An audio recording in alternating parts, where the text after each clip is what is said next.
Have you ever bought trash for $300?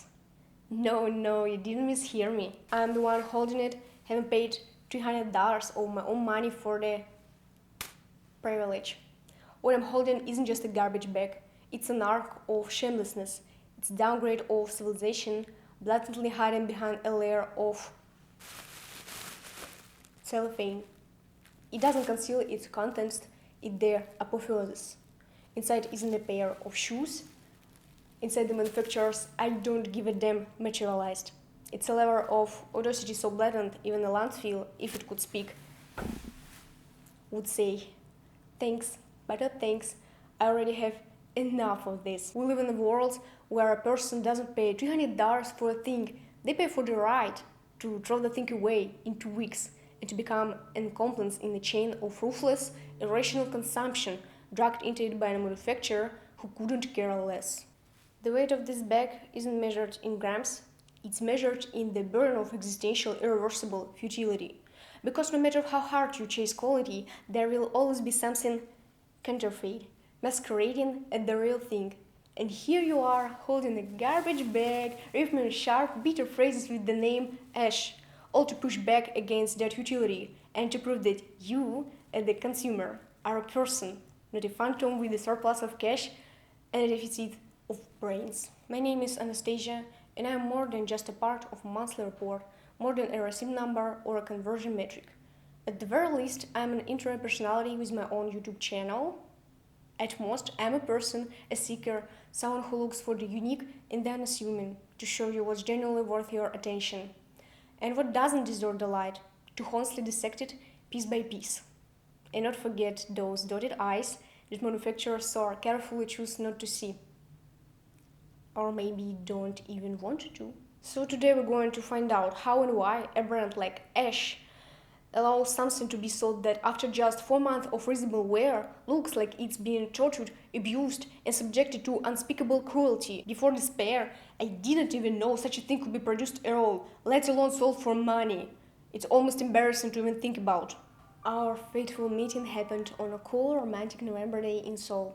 Before that, I had been living in Southeast Asia, where climate dictates the rules. You hop on bike and you kiss your favorite pieces goodbye. Settled into sportwear, my inner glamour beast had gone into hibernation. But Seoul, the city where stars saturate the air, like biscuits soaking up syrup. And I knew it was time to shed my skin, to piece myself back together in a new, unfamiliar, but irresistibly alluring environment. Naturally, where better to start than with shoes? And so I walked in the Shinshigen department store, and there they were, the Sienna sneakers by Ash. Neat, pleasantly tactile, I tried them on and I felt it. Yes, this it is. My foot sinks into something soft, the fit is perfect, the color, the one universal goes with everything shade, and the deciding factor genuine leather, nubuck of a decent standard. At that moment I was genuinely satisfied with the material.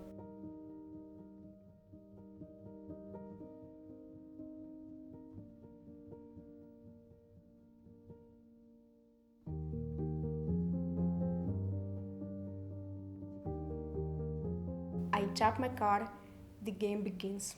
Within the first months of wear, I noticed aside from the indescribable comfort, the fabric heel counter starting to fray. I take it in a stride, a minor flaw I tell myself because the feeling of walking in them genuinely delights me, but the area of damage keeps growing. Anyone who's traveled through Vietnam knows you get around on bikes. Walking is a term that barely has a relationship with Vietnamese transportation culture. My usual 10 to 15 kilometers a day on foot shrank to a couple of minutes to breakfast and a couple of minutes to the beach. During the first months, they barely covered a kilometer on my feet, not even every day, and it wasn't my only pair of shoes. When I returned to my usual walking routine with longer distances, the heel counter was already compromised. Here's the shot from my care guide for a nubuck and suede I made earlier. This is what the heel looked like by the end of the second month. And by the third, they had practically disintegrated against my feet. It wasn't just textile that wore true. No, it was the leather lining that wore true. Okay, we have seen tricks before. We haven't been born yesterday, but this battle between my foot and the shoe escalated from moral discomfort to physical damage directly to my skin. The frayed leather started rubbing against my Achilles tendon, to the point where it began to cause real significant pain. Let's pretend I'm stoic, that this is a form of physical pleasure. because I'm overcoming. But this tragedy doesn't end there. Now the textile in the toe area starts wearing through. A hole forms and your toes catch on it. And when you put on this disaster, your toes get caught in the sandwich between the nubuck and the textile. All of this in less than 6 months, 4 months, and they were mummified. In the end, the experience of wearing them transformed into a short-lived battle against my loyal patient feet. I already shared my first impressions in a sweat and nubuck care guide during the first 2 months of wear.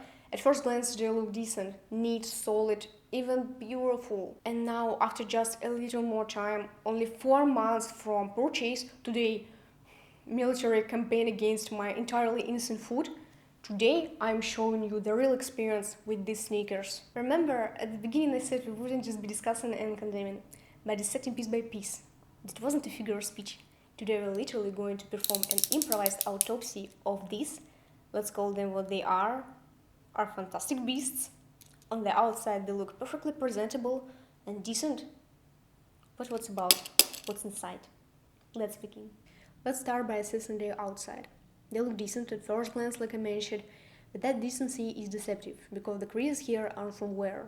The leather itself seems exhausted, dried out, almost papery. It feels completely different from my other sneakers from nubuck.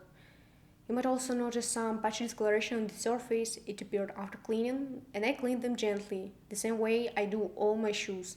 At first I thought it was my fault, but only these reacted that way. You'll soon find out why. Get comfortable.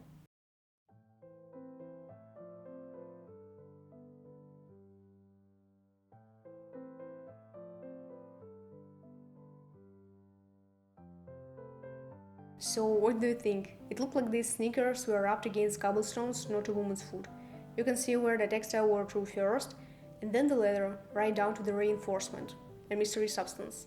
Some kind of mesh soaked in some liquid that hardened into plastic. I'm guessing it's some form of glue or thermoplastic material. The textile is worn through in almost every spot that rubs against the foot.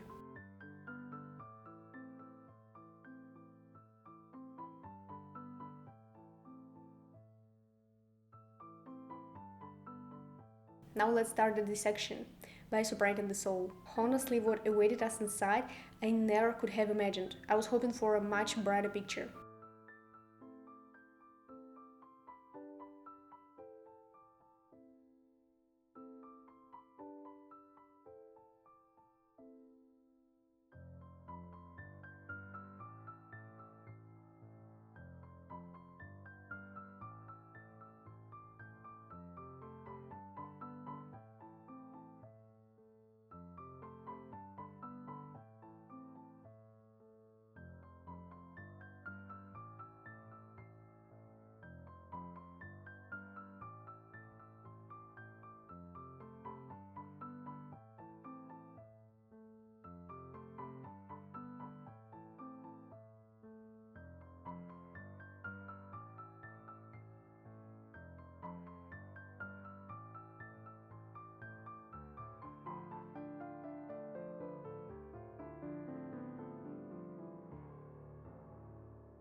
It turned out the soft part was glued to the sole. I thought it was sewn on, but no.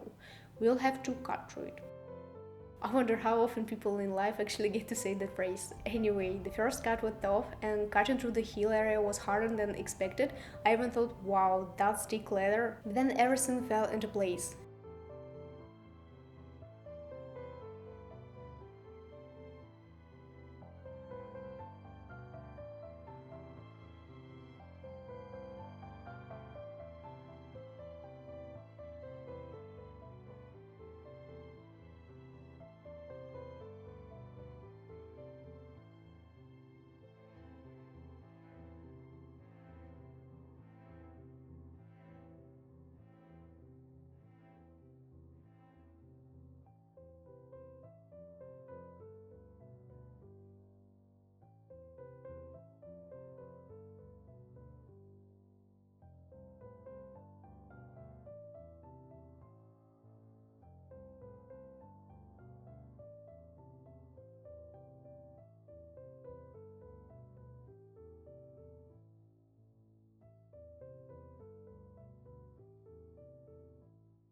And here the revelation. When I joked that these sneakers were assembled like a sandwich, I wasn't exaggerating. The leather in these sneakers is a facade. It's no more than 1 mm thick, and in some places even thinner.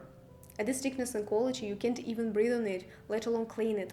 The actual thickness comes from several layers of textile and some kind of synthetic material underneath. Because of poor breathability, sweat, dirt, and dust all mixed together and soaked into that textile layer, it looks disgusting. At this point, words almost aren't needed, your eyes can hear everything.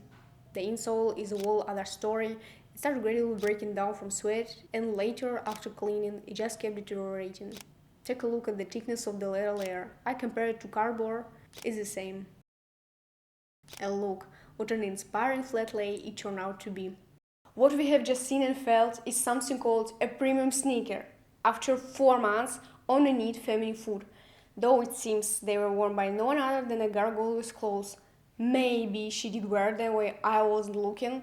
All these ironic jokes don't absolve the manufacturer of responsibility or their approach to production as a whole. They don't produce shoes, they produce devaluation. Devaluation of material because behind every piece of leather is a life taken. And that life was taken for nothing, so that the shoe could start falling apart the moment it begins its service. Devaluation of labor, because somewhere out there is a craftsman who makes things infinitely better, infinitely more honest, for infinitely less money. But nobody wears his shoes. The Kardashians don't even know he exists, but he does exist, and his hands are worth more than all of this. And devaluation of very act of purchase, because the choice turns into a ritual of disappointment. You go to the store not for a thing, but to be disappointed all over again. They don't sell shoes, they sell emptiness. Because their product isn't needed, what's needed is the fact of the sale. They don't care what you get, they care that you paid. Quality isn't a goal, it's a risk they minimize. They exist in a world where a thing isn't meant to last, it's meant to turn into cash before it falls apart. And if it falls apart afterward, that's not a bug, that's a feature, that's their business model. For the sake of constructiveness, and so I'm not just relying on my own experience, I looked for reviews on this brand. On YouTube, I searched for Ash sneakers review or Ash shoes review or just something about Ash, turned up almost nothing. But I'm fixing that right now. In a more traditional text format on Trustpilot, I found a rating at 2.0 with 73 reviews. The positive ones, let's be honest, are hardly constructive. Some of them frankly looks like they have been inflated. Though of course I don't rule out that some of the positive reviews do reflect a genuinely good experience with the brand. Anyway, the main complaints revolve around paid returns, but poor quality is also a recurring theme. People describe in detail how their pair started falling apart after just 4 wears. And I'd be really grateful if you'd contribute to make this video more objective. If you had any experience with what this brand positions as premium, whether it was a fantastic positive experience or a fatal misunderstanding, share it in the comments. That way, anyone currently considering a purchase can see our stories and make a more informed choice, one way or other. We are all in the same boat as consumers. Ash writes about themselves, the impeccable craftsmanship and innovative creations have made it a leader and pioneer in the market. And this is what they call impeccable craftsmanship. Seriously. For comparison, my Koio pair with a discount, it costs less than $100. They are in the same price segment as Ash, but they are made in Italy and they have been worn actively for half a year. The condition is pretty good, no issues. Just see for yourself.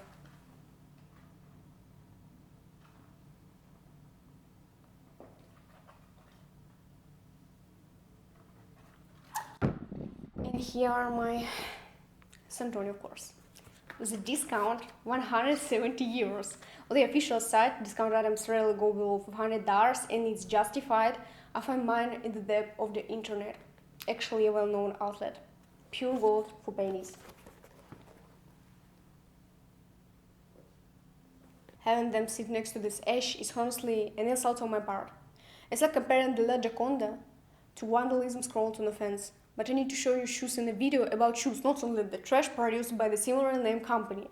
And Santoni here is simply an illustration that even a high-end brand can be acquired for less than this self-glorifying surrogate.